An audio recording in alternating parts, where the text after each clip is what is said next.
All right. Hello, everybody, and please welcome Lorraine. Lorraine, can you please tell us about yourself? I'm an intuitive energy healer. My healing practice is called Inspired to Health. I also clear people's homes and offices, businesses, the energy, the physical space, because our inner worlds, our internal worlds are impacted by our external worlds, and our external worlds are impacted by our internal worlds. So happy to be here, ladies. Yes, thanks for being here. So, can you tell us a bit about how you started your healing journey? So I come from the financial industry. I was into that idea of like working really hard, breaking through the glass ceiling, making more money, more promotions. But I'm in my early 50s. So along that process for about 17 years, I had a lot of health issues. Went from doctor to doctor. And then I kind of became a closeted alternative energy person during my trying to figure out what was going on with me. I guess there was an important pivot point in 2008 where I had atypical bleeding.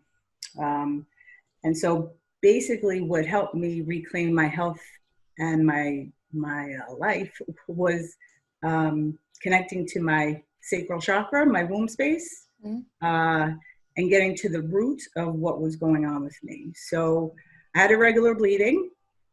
Historically, I had very painful periods, cramps, diagnosed with endometriosis, with terrible adhesions. My doctor said he never saw anything like that before, and adhesions are scar tissue, right? So my lower pelvic bowl area was, in a sense, becoming mummified, constricted tight. So my doctor, because of the irregular bleeding, I had to have a D&C, told me I had atypical cells and I needed to have a hysterectomy. And so that devastated me. And then in the belly of the New York City subway, I was really upset. It was a Friday after work moment, and I heard a voice that said, Lorraine. It was a silent whisper. It said, Lorraine, you don't need to lose your uterus. Just be kinder to yourself. Be nicer to yourself. Love yourself more. And in that moment, Operation Save Uterus was born, and my whole body electrified. Like I had every cell in my body, was such a dramatic, visceral, perk up that I in that moment was like, I have a chance. And so I worked with different alternative healers, and they miraculously showed up. People referred them to me. People would say, did you go see that person? And if I said no, they would be like, you have to go. Just beautiful synchronicities. And I saved my uterus from a hysterectomy, and I reclaimed my health. And I realized, wow, this is really what I want to do. I was so inspired by the journey that I decided that I wanted to help people connect to their healing ability. So my womb, I was really angry at my body because as women with our cycles, I was extremely painful, popped a lot of pills to numb the pain. And I was very disconnected from what was going on down there. I like to refer to it as down there. Because the stuff that we hide or we swallow or we don't look at, doesn't necessarily get caught up in the cabinets. We tend to kind of bury it, right? And so I had a lot of clearing to do down there. So when you say down there too, are you also talking about your sacral chakra? I'm talking about my sacral and my root, yeah. And your root? So yeah. For those who may not be familiar with chakras, do you think you could give a quick rundown? Yeah. So we are made up of energy. That's scientifically proven, right? So we get kind of caught up in the physicality of ourselves. But as far as our chakras, they're energy centers. Ayurvedic medicine for 7,000 years has been working with our energy centers. So we have tons of them all over our body, but the main ones kind of run up and down our spinal cord. So think of your crown. So your crown is, I understand. We're pulling in divine inspiration. Think of your third eye as I see. having a clear vision of what our dreams are. Think of your throat. I speak, speaking our truths, being honest with ourselves. Think of our heart. And each chakra has a color. So let's say this is white. Sometimes people say it's violet. Your third eye is purple violet. Your throat is blue because of the energy frequency associated with that center. Let's say your heart, I give love, I receive love, green. Your solar plexus, your fire element, which is yellow, I do. And we're very good at doing at this time in history. Our sacral, which is our womb centers for the ladies, whether you have a uterus or not, but is I feel. And then at our root, and the I feel is orange. And then at our root, I am, it's red. Mm-hmm. So we can have an overactive chakra or an underactive chakra. And the goal is alignment, right? For us to stand in our being in order to help us move forward in love, right? We're supposed to be forward moving in love. I love that. I love how you just described all those three combinations, because as a chiropractor, and you said the spinal cord, I'm like, well, duh, this totally makes sense. Because when you're talking about from the head all the way down, like life comes from what goes up and down. Yes. And then when you mention the frequency, which also makes sense because frequency is light, frequency is energy, goes in and out of cells, in and out of things in general. That also interacts with what you were mentioning about the environment and all those different things of I do, like all these, that just kind of put it all together for chiropractic for me, for the alignment. Like, it makes so much sense. And like, and when everyone's talking about alignment, obviously I know alignment for structural, but if you talk about energy, that is like a whole encompassing holistic aspect. That literally what this is all about.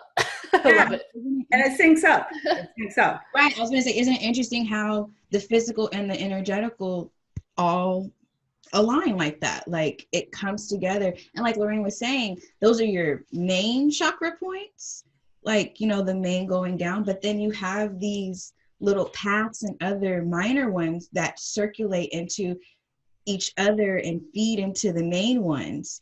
So I didn't know that, but yeah. But that makes sense for sure. It's the spinal nerves that comes out my gosh. And even our hands, or energetical anatomy. Yeah. There's some things in our hands as well that you mentioned. Yeah. And so, you know, we use our hands to kind of make things, manifest our dreams, like to help us create, right? So our hands have chakras too. Supposedly, like Asian cultures from a long time ago, they eat with their fingers because of the spiritual sacredness of activating their hands and receiving, their hands and receiving food as a sacred process. Interesting. So my fiance's from Fiji, so he's like Indo-Fijian. So he's really good at eating with his hands. I'm like, how do you do this? This is the hardest thing ever. But oh my gosh, it makes sense. Okay, it's all connecting together for me. So I'm glad we have you on our episode. And so Lorraine, you said you focused a lot on down there, so your sacral, your root. Can you go into why those were your focus for this being kinder to yourself? You know, you don't need to remove your uterus. You can start by being kinder to yourself. Why did you choose to focus on your sacral and your root? Yeah, that's a good question. You know why? Because I realized just how much I didn't know. So when the doctor told me I had atypical uterine hyperplasia, I was like, what the hell is that? Like, I never heard of it. And then I was like, oh, so you're telling me I'm going to have to remove my uterus? Like, well, wait a second. Do I even know what's going on there? Like the whole setup. Like I kind of remember learning it, you know, you had their sex education class. I grew up, I didn't really take responsibility for my body. I started having sex when I was 17, and I didn't go to the gynecologist until I was 25, which, that's a red flag. So I really had to be with myself, not in a judgmental way, because I think with the certain judgments, I had to just kind of be my own private investigator. Like, all right, so you're taking out my uterus. Well, what does that really mean? Like, what are the risks? What is it connected to? How does everything work? And then, I don't think we're taught as women about hormones enough, especially when we're younger, right? Mm-hmm. They have such a huge impact on everything, right? And I thought it was something that I had to worry about when I was like in menopause. And I was like, well, wait a second. No, I'm having too much estrogen in my system. And, what can I do? So it kind of just, I realized, if I'm going to lose this, is it worth me really trying to understand how I got to this point? And so I had to sit within my womb in meditation. I had to educate myself. And for where we are right now, ladies, it's great because there's so much more information. But in 2008, it wasn't a popular topic. It wasn't as positive and fun and, available. So it was very serious, very technical. So I had to be like, okay, I'm going to read this technical stuff to understand what's going on with me. Mm-hmm. And that made the world of a difference. Yeah, because what you mentioned, that phrase of diagnoses, it's a long, confusing thing. It's like, what is that, right? When you mentioned, you were questioning too, what is it? So you mentioned is atypical. Uterine hyperplasia. Yeah, so breaking up that word, atypical means not normal, which is okay. You understand that part. And then, sorry, I'm going to break down that word again. Atypical uterine hyperplasia. Yeah. So uterine, so the uterus, obviously. And so hyper, meaning that you mentioned, things can either be underactive or overactive. Hyperplasia meaning, overactive, doing more than it's, normally doing. Plasia meaning part is the cells. So literally just stating what the doctor said, this is what I see. And then, what does that mean, right? What do you do with this? So it's good that you question that, because a lot of people just kind of take it and kind of have it as a badge of honor versus doing something about it and questioning what is good for me, what is good for my family. Oh, there's Louie. Say what's up, buddy. And the thing is that atypical, the guys you have precancerous cells, right? So cancer, and then hyperplasia, I thought of it as I had a fat uterus because the lining of my uterus was thick, right? Mm-hmm. So I was like, oh, I'm walking around with a fat uterus. Maybe that's causing me the 10 extra pounds, maybe. No, but it just blew my mind how much I didn't know about my own body. And I approached it from a private investigator. I was going to sit there, I was going to research, I was going to connect. So I would put my hands on my womb space and be like, what's going on? I started talking to my body. I kind of was like, if not now, when are you going to do this, Lorraine? You're in a serious situation. And the doctor does not know my whole history. He knows a few minutes, you know what I mean? Certain things written down. I'm the only one that knows, when I was little, I would want to cry and I'd stop myself and I'd swallow. I'd literally do a swallow in order to stop. And the womb I feel it hardens up. All those tears over time get a little heavy, right? And then I related that to the mummification going on in my pelvic bowl, that constriction. In what ways did I restrict myself from being myself and from following my dreams versus the out there noise of family, society, all that kind of stuff. And it put me again, with the judgment, it's so easy to judge right, wrong, good, bad. I was just kind of information. Let's just gather information for my whatever I need to decide upon. Mm-hmm. And when you mentioned the mummification aspect, it seems because you mentioned, it's not good or bad. your body's literally trying to protect you because from something that you're feeling. That's what it sounds like to me. Where, it's okay. So let me just protect you, continue protecting you until, whenever you are, now able or previously be able to connect to actually heal and recover that. So. Yes. And so now, you figured all this out. How did you're investigating. That's the part I really like, how you said private investigator. But how did you start putting the pieces together that, okay, when I was a little girl, I would swallow my emotions, which went down into my I feel chakra, which, like Kate is saying, now your uterus is trying to protect you from those emotions until you're ready to release it. How did you figure all of that out? Like, that's a lot. Yeah. That's a lot. Here's the thing. I guess in my early days of Operation Save Uterus, I was so and this goes to some of the analytical work that I did. We have these rules. If this, then that. If this happens, then that should happen. Like, it's all like a weird kind of programming, right?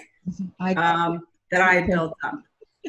And so I got so upset and devastated that my program short-wired and there was an opening, right? So I was willing to just kind of be open to exploring. And in that process, I would pray. So praying, I would journal a lot. Because I think all our answers are inside, and it doesn't have to be that complicated. I think healing, working with different people in their healing journey, we make it complicated, but healing I don't think is that complicated. It's just being open to it, calling it in, asking for help, and the help typically shows up. So again, like I would be walking down the street, see someone I hadn't seen in a while, and they're like, oh, I just went to this healer and you should really check her out, like randomly, just weird stuff like that. And, cancer to me, I had to personalize everything. So cancer to me was, okay, so it's when your cells go rogue and they attack other cells. So in what ways in my life have I turned on myself and attacked myself or not supported myself? Mm. And so just even phrasing those questions, and the big one was like, in this decision, what would I do if I had a baby? So if I had given birth to a baby, what decision would I make in this moment? Why am I not doing that to myself right now? If I'm willing to do that for a child, why wouldn't I treat myself that way? And so those were my grounding. Like I kept it kind of to those grounding things, and then everything else kind of fell into place. So in what ways can I support myself in this choice? In what ways didn't I previously? And how can I forgive myself for that and let it go? And in what ways can I just open up to life flowing through me? Because with energy healing, it's really allowing a higher life force energy to kind of flow through you to help support you. And so that's kind of what really helped me on my path. And that's what helps me on my path today. Awesome. Go ahead. Okay. Okay. And so that's beautiful. That was beautiful. So now I'm assuming you saved your uterus. I did. Yes. And then after you did that, how did that lead to you becoming a healer yourself? One of the healers I worked with like over the course of a year. So the one thing I'll say is after I saved my uterus, so for 6 months, I worked on like doing detoxing and this exploration. And then I had another DNC, and then my uterus was good. Like my doctor was like, wow, what'd you do? How'd you do this? But in that moment, I realized there was a lot more healing to do. Right? Like I just didn't say like, okay, I'm all set and move on. I kind of went deeper and deeper and deeper. But during that deeper process, one of the healers I worked with, Arlene Reardon, she has a massage school where she does quantum touch. So again, this is how life kind of supports us, right? It supports us through ourselves and through the people that we work with, right? That we know. But she contacted me and was like, "Oh, I'm teaching a massage class and we're doing quantum touch.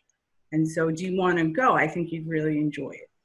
So it was a one-day class and I learned quantum touch. And in that process, I was like, oh my gosh, I knew like that energetic, like ding, ding, ding, ding, because you feel that like uplift if you're paying attention. What feels great for you. So I knew that I wanted to explore that. And then I just kind of got more involved with different classes and yeah. I love how you touched on the part where despite, you did the DNC and then the doctor says, you're good, you're normal. And you're like, I think there needs to be more. Because a lot of times when people have a diagnosis and then, when they're in that recovery mode and the doctor says, I don't see anything else on here, it looks normal, But then in reality, looking back at the way the doctor analyzes, is that doctor's normal what you want normal to be? And you kind of thinking, I think I need more. Because you know that, yeah, it may seem like on a test for X, Y, and Z, but that doesn't mean that's it. There's way more than just paper objective. There's subjective aspect to it. Mm-hmm. Yeah. And I think we're not taught to trust ourselves. Yeah. Right? So in that process, I was kind of trusting myself more and I was trusting the universe more. Mm-hmm. And the more I trusted myself, I was like, oh, wow, like this is pretty cool. Like, I don't have to work so hard. Like I could allow to receive.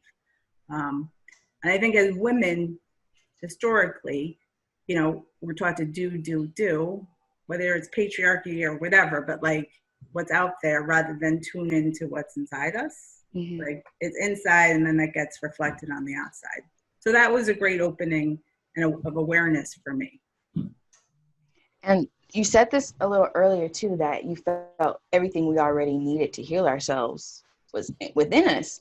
And just now you mentioning like, when you pay attention to the feelings, you can feel that like energetic zing. Even your experience on the subway, like once you make the decision of, this is what I want from you. I don't want to tolerate this anymore. I don't want to tolerate not being well. I don't want to tolerate the negativity, the toxicity, whatever it is.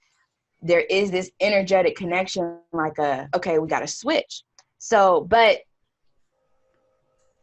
sometimes it takes, most of the time it takes something drastic, like you hearing your uterus is going to be removed for this to happen. So my question is, with all your experience now, what are ways people can start to tune into those feelings of something needs to change here? I'm not quite sure what it is, but something needs to change. What are ways they can become in tune with, that knowing of themselves? Mm-hmm. Great question. Now I think it's a little different for everybody, right? Because what inspires you might not inspire me or whoever, right? And that's why I guess I named my business Inspired to Health, right? So what really, because, you're the only one that knows those different feelings, those silent whispers, those moments when you fight against yourself and you force yourself to do stuff or to say stuff or whatever it is. So in spirit, right? In the spirit of you being whole, which is health, right? The word health derives from the old word hail, which means wholeness, right? So even just being open to asking yourself, in what ways am I not being whole?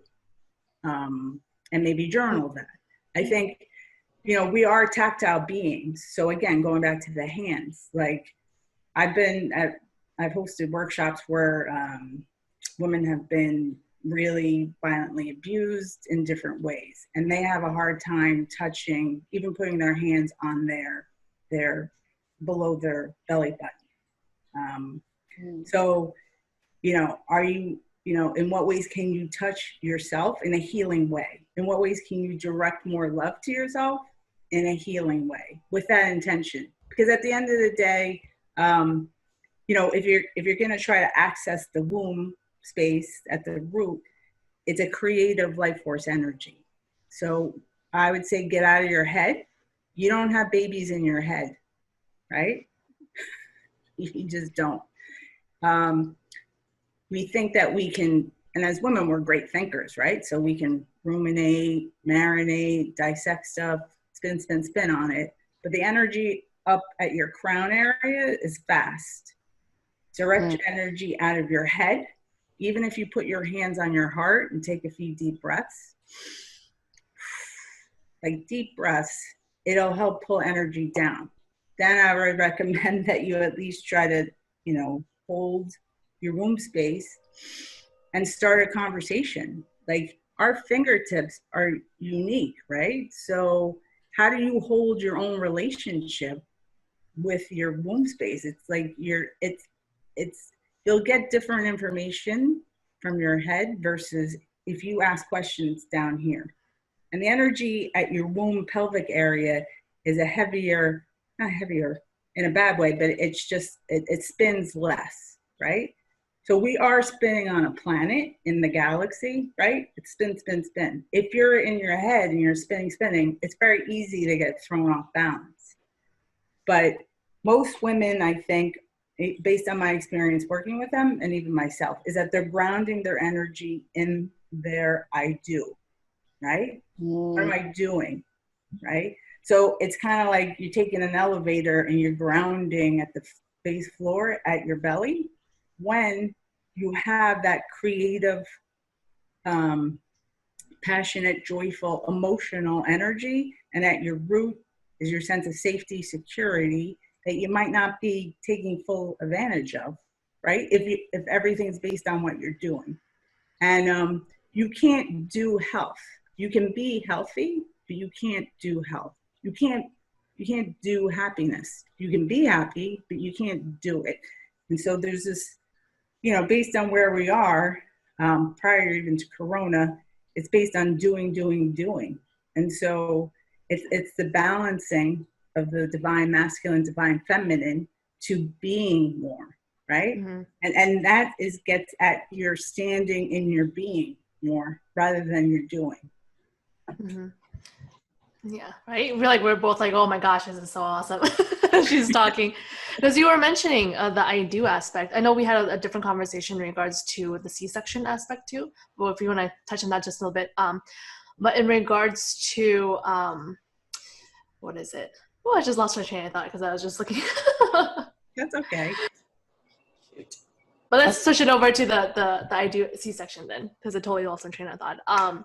But you were mentioning in our conversation that a lot of women, in hospitals, majority-wise, we as, women know that babies come from like the vaginal canal, goes through there. But then for emergencies, the C-section is where they come out because of certain, emergencies.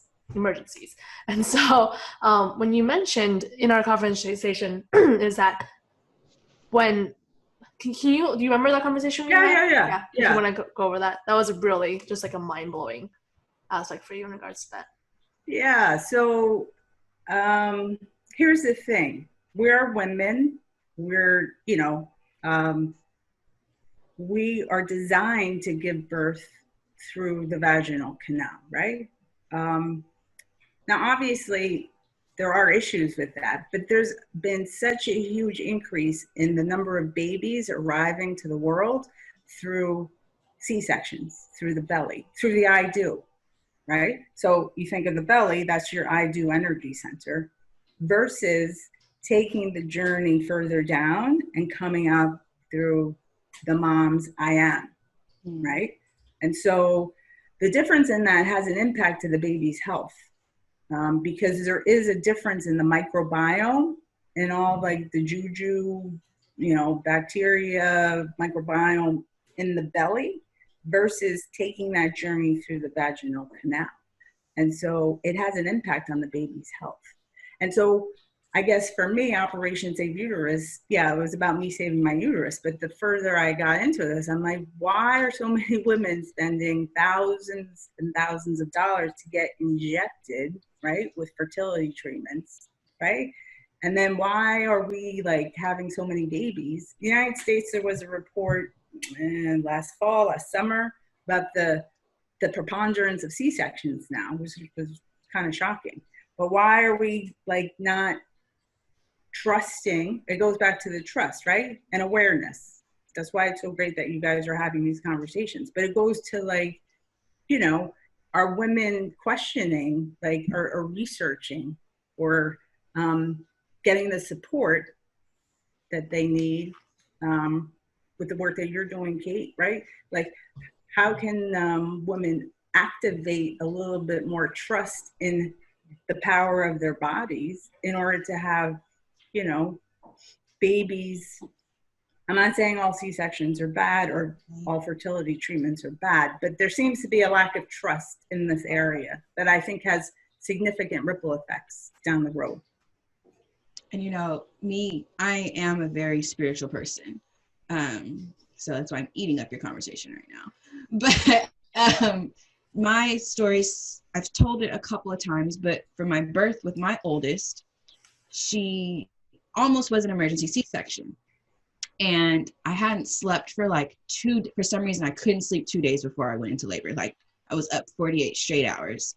And she was almost an emergency C-section because she was sunny side up.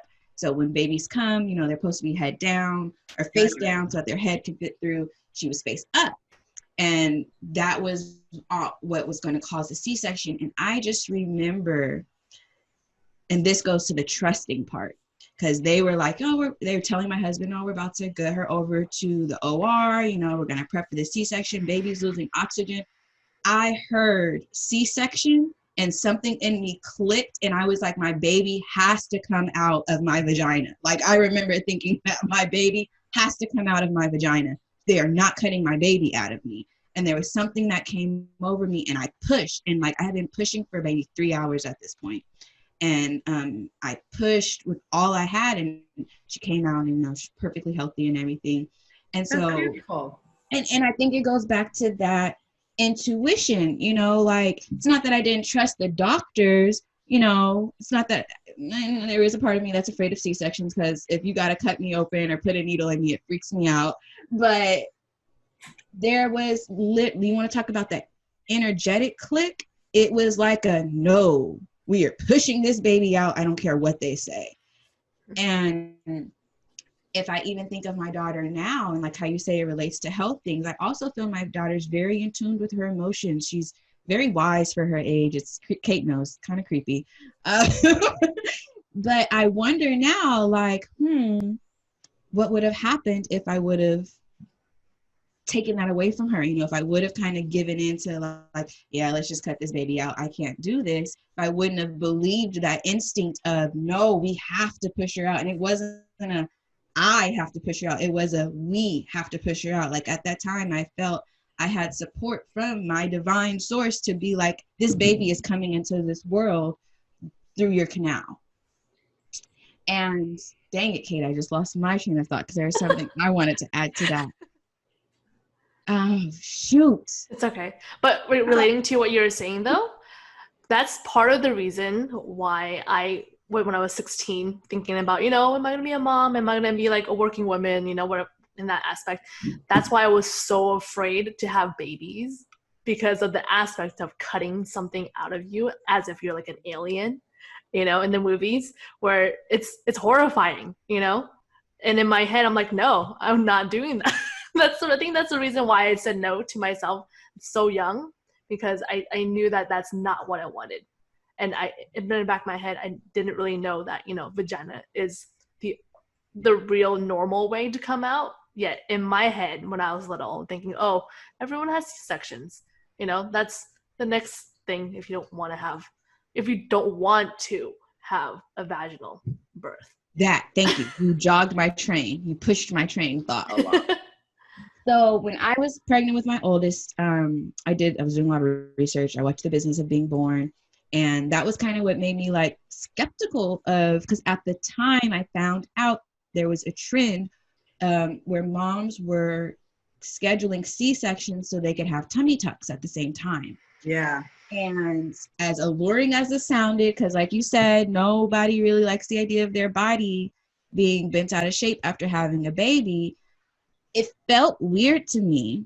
And then Lorraine, when you say we don't take the time to research, we don't really give ourselves permission to trust that feeling, because like I said, I was ready to ask my doctor. Luckily, I had a doctor who wouldn't have let me do that. She wouldn't have let me have a C-section for cosmetic purposes. But that's where I was, because I was thinking more of like egotistically, you know, like I still want to look good after I have my baby. And to think of how that affects our I am, you know, and even how, so I guess what I'm curious to know is when women have C-sections, not only how it affects the baby coming into this world, but does that somehow affect their, because how I understand chakras is with the root, the sacral, and the solar plexus, those are like, I think of them as like our earthly realm.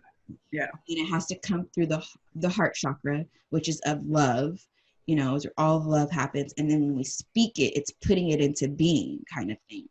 And then once you're able to speak it with conviction, that's when you access your higher planes, your third eye, and your crown.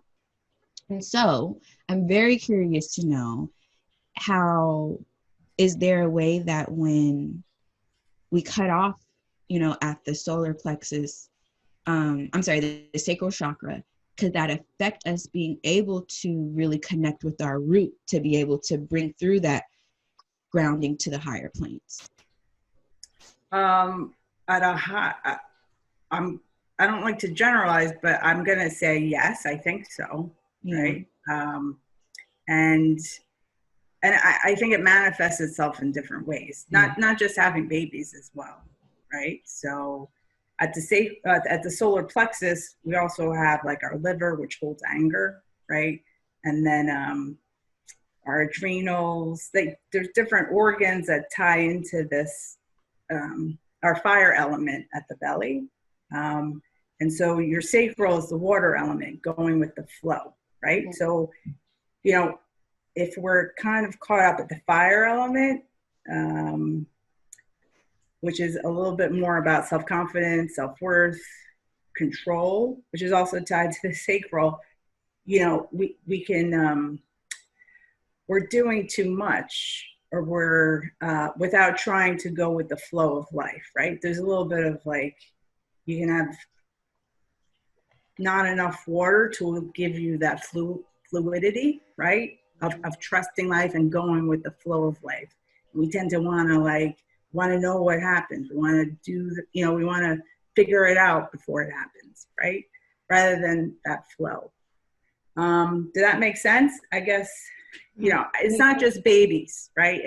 It's like whether you want a new relationship, a new job, or changing something, we get kind of caught up in what we have to do about it rather than the creative flow, the creative force of like letting it evolve in the way it's supposed to evolve without too much control. That makes sense, because structurally thinking, as a chiropractor, when I look at people's spine, I see when they literally are face down, there's certain parts of their bodies where they don't move, like literally don't move when they breathe. And so you want the whole spine to kind of move and kind of like fluidity wise to kind of go up and down with the breath. Right. I was going to say, maybe when you can talk about breaths right now. I think this is kind of touched on it when you said, when we breathe down and it comes into our heart. But then Kate brought up a really good point of how we tend to only breathe in our chest. And yes.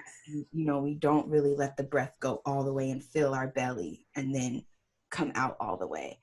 And I feel, especially for the audience who would listen to this podcast, just understanding the power in healing with just your breath, how healing that can be. So could you talk Yes, about that? and for anyone listening, so when we arrive to the planet, wherever which way we arrive with our breath and we leave with our breath. And then for some reason we forget about it in the middle. But I guess for me, and if it's one thing that you want to like just to connect to yourself, just breathe, deep breathe, right? Because breathing is the basic foundation of receiving life force energy, right? And then letting go.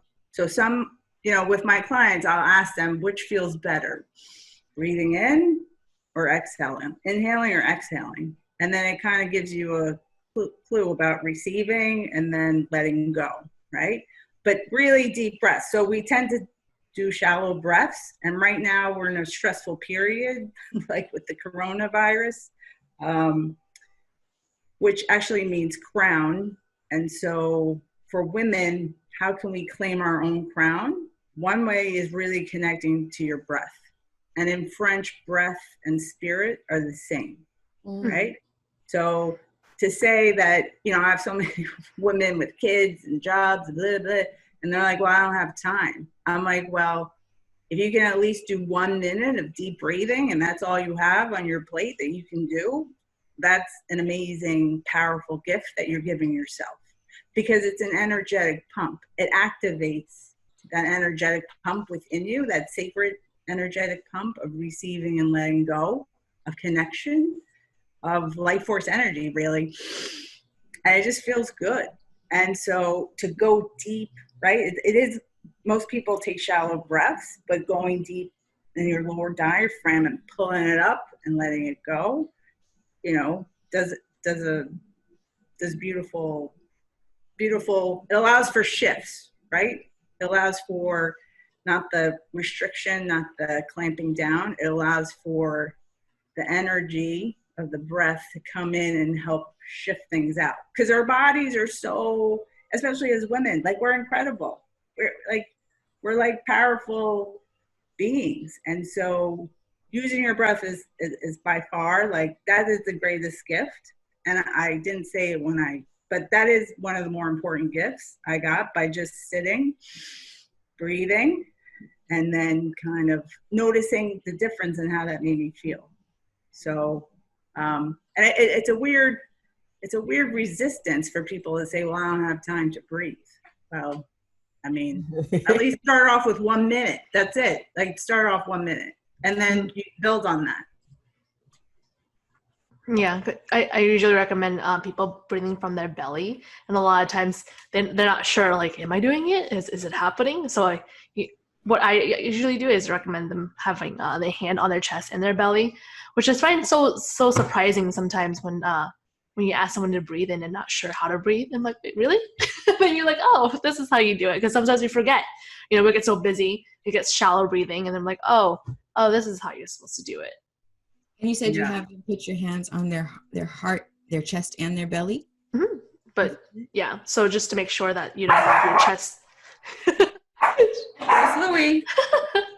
There is one thing that I do that helps, is you put one hand on your heart and one hand on your belly, and you breathe in through your heart and you breathe in through your sacral. So like you're inhaling through your heart and exhaling through your sacral, and then you switch it up.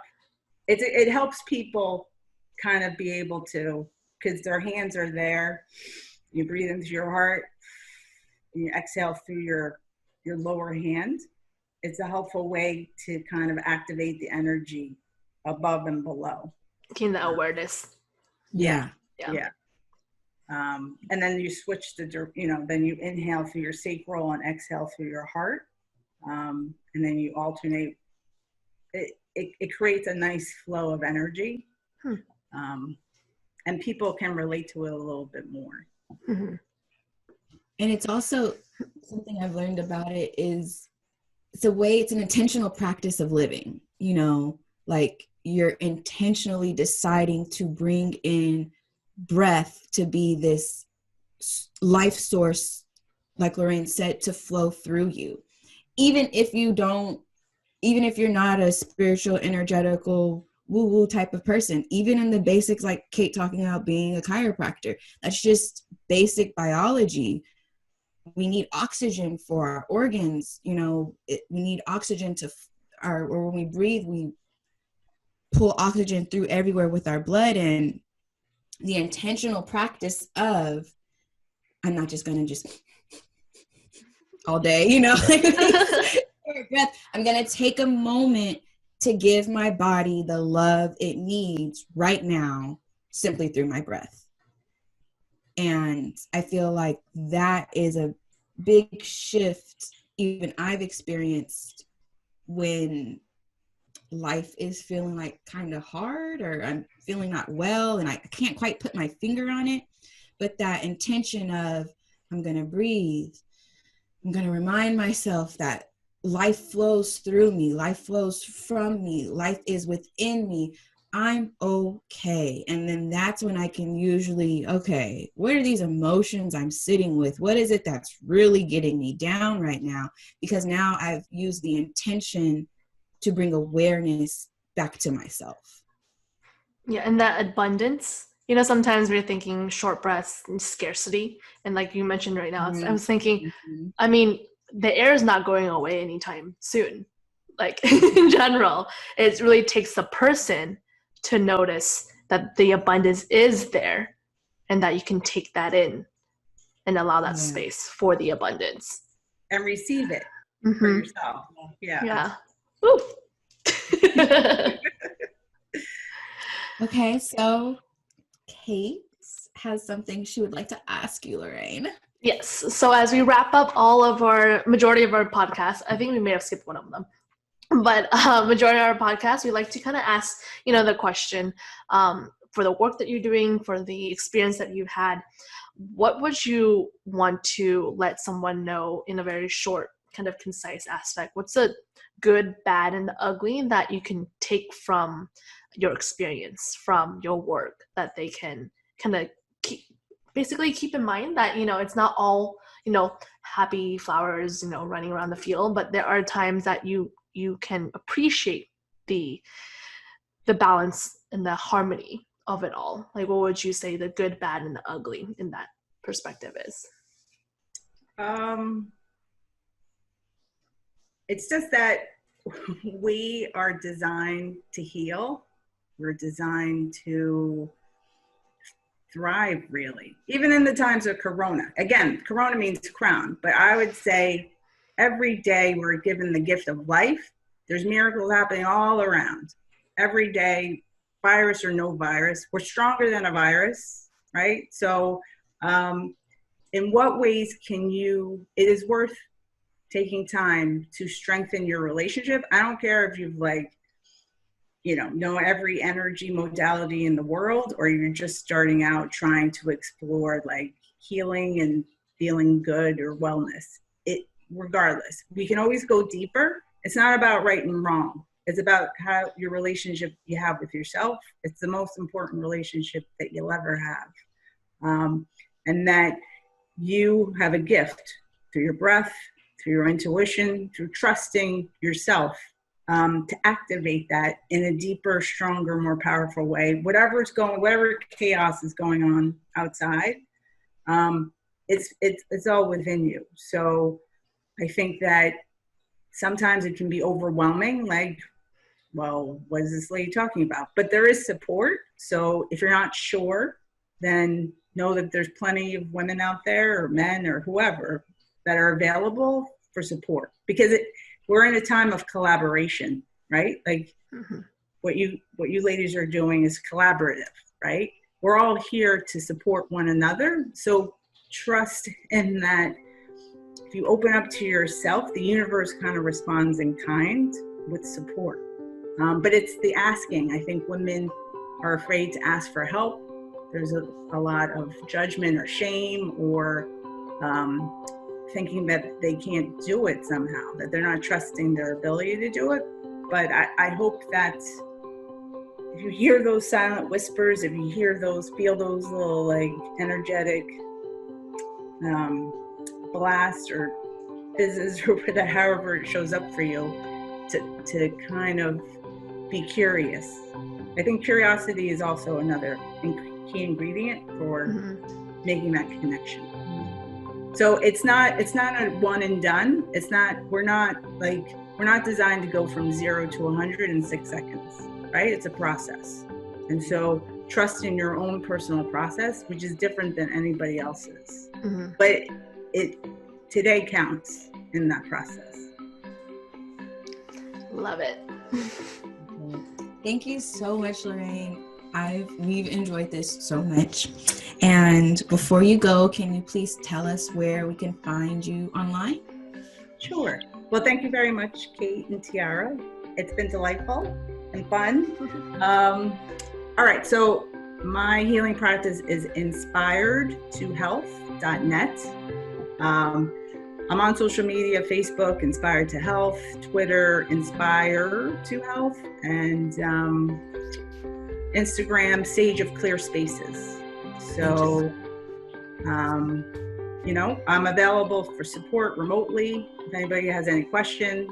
My email address is info@inspiredtohealth.net. I'm very happy to any questions. If you have any womb questions or any support, I'm available.